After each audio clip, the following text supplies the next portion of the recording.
Chapter 2. The Dream. The Captain General lost no time in declaring that his daughter's baptism would take place the following Sunday. His wife's brother, Egidio Galuzzi, Archbishop of Crete, was expected in Bologna in a day or two, and he would perform the ceremony. "The child will be called Imelda," announced the Captain General happily, "and you will be most welcome at the castle on that day. Now, friends and fellow citizens, make merry as you will." There was another burst of applause for the Captain General's words, and then the crowd settled down to the unaccustomed treat of free food and wine. The celebration continued for several hours, even after darkness had set in, for colored flames lit up the castle grounds, and there seemed to be no end to the poor and crippled who streamed through the gates. Listening to the sound of revelry far below her window, Donna Castora smiled.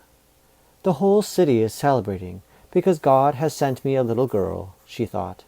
"How glad I am, too." Presently, the mother closed her eyes, and in a few minutes was deep in slumber. But she did not realize that she slept. It seemed that she was abroad in the streets of familiar Bologna. It was morning, and a mild and sunny morning in mid-May. Plainly visible in the bright sunshine were the Cathedral of St. Peter and the various towers and monuments erected to the city's nobility. But how strange! She glimpsed no familiar face, and even the dress of those about her was a peculiar fashion. It seemed to belong to another century than her own. Presently, a number of young men passed by, clad in the drab gray of the Franciscan order. Here, at the least, was a familiar sight. Donna Castora eagerly scanned the faces of the young friars, giving alms to those nearest, for it was evident that they were on a begging tour for the poor. Alas! There was no one she recognized, nor did she see a face she knew among the beggars, the children, the students laughing and chattering on their way to and from the university. She was truly a stranger in Bologna, the city of her birth. Suddenly, there was a commotion in the distance. The people in the street stopped to look up curiously. "What is it?" one asked the other. "Who's coming?" Donna Castora also stopped, staring off at the great square before the cathedral. Then she saw a strange sight. Many friars, clad in black and white habits, were approaching the Dominican convent. At their head walked a slightly built man with reddish-brown hair. His eyes lingered lovingly on the people in the street, and somehow it seemed as though the light shone from his forehead. It was like a star, and Donna Castora suddenly found herself upon her knees. Those nearby also knelt, whereupon the leader of the black and white clad figures raised his hand in a fatherly blessing, and then, still smiling, still with the strange radiance playing about his head, he passed through the doorway of the Dominican convent. "It's Father Dominic de Guzman, the founder of the Friar Preachers," thought Donna Castora, although how she knew this she could not tell, nor could she explain how she also knew that the celebrant preacher had come to Bologna from Viterbo to hold the first general meeting of his friars. All she knew was that her eyes had rested upon a saint. Slowly the dream faded. The streets of Bologna, so familiar and yet so strange, vanished.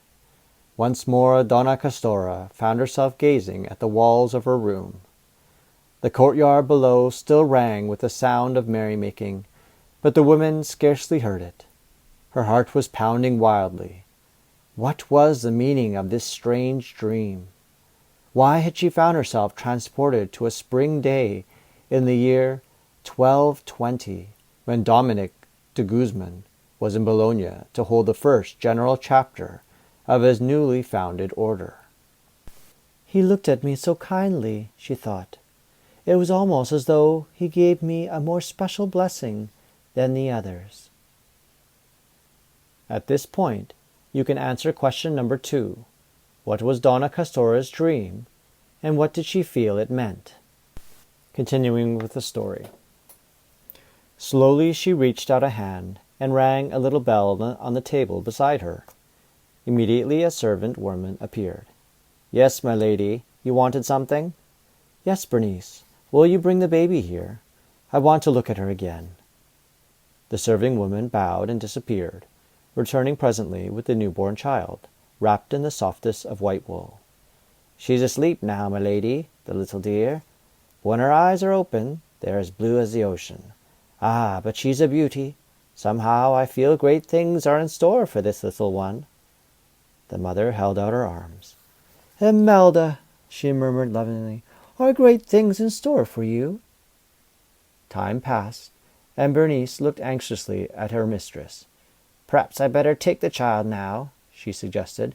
"You're tired, my lady, and should have some rest." Donna Castora gave up the baby reluctantly.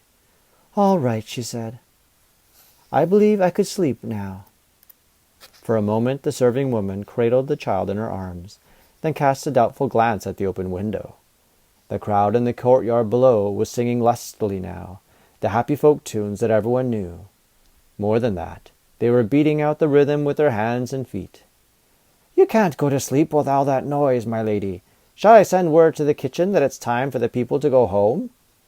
Donna Castora laughed. "No, no, Bernice.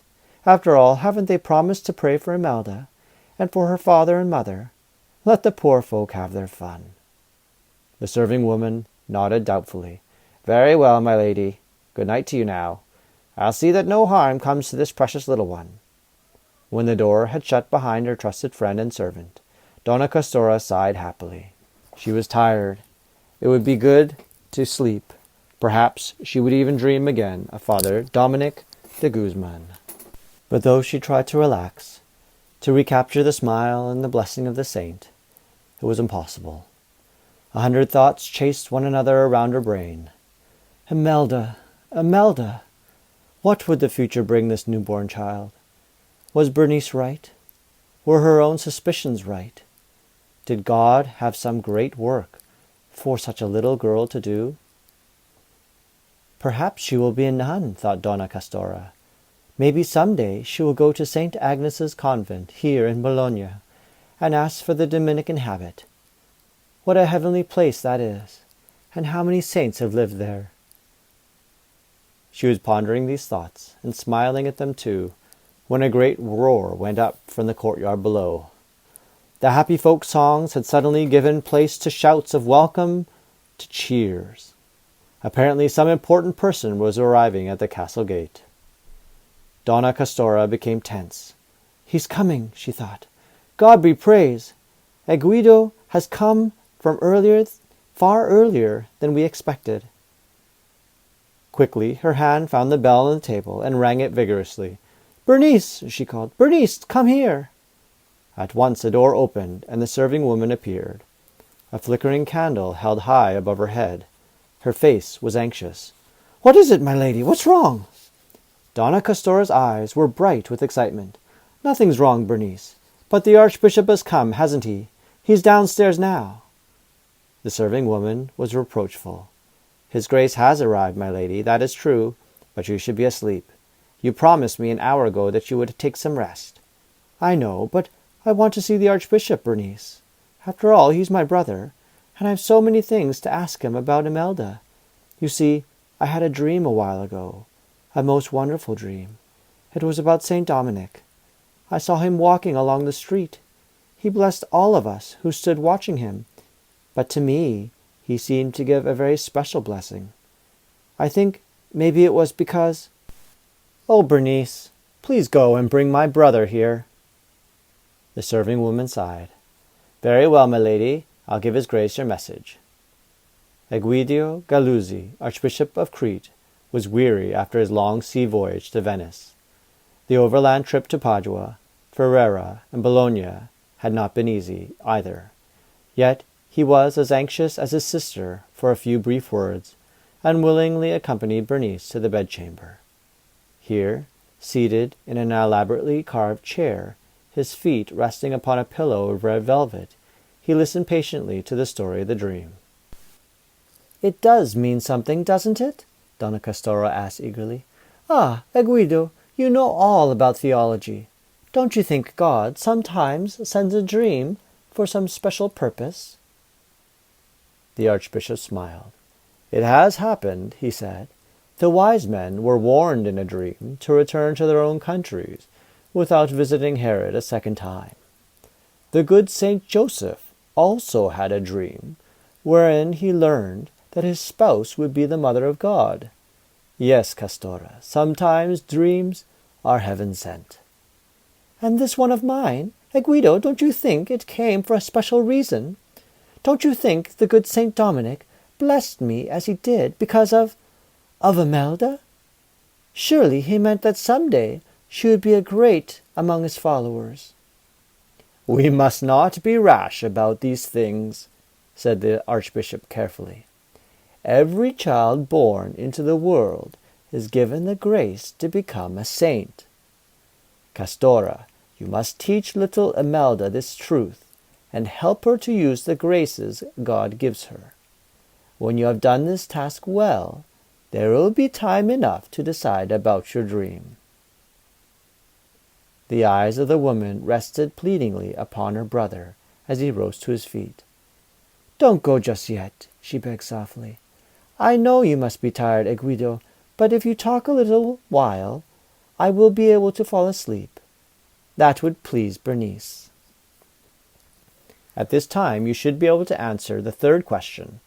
What did Donna Castora's brother, the Archbishop, advise about the dream?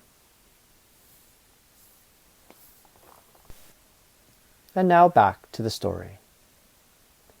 There was an amusing smile on the face of the Archbishop. "But what shall I talk about?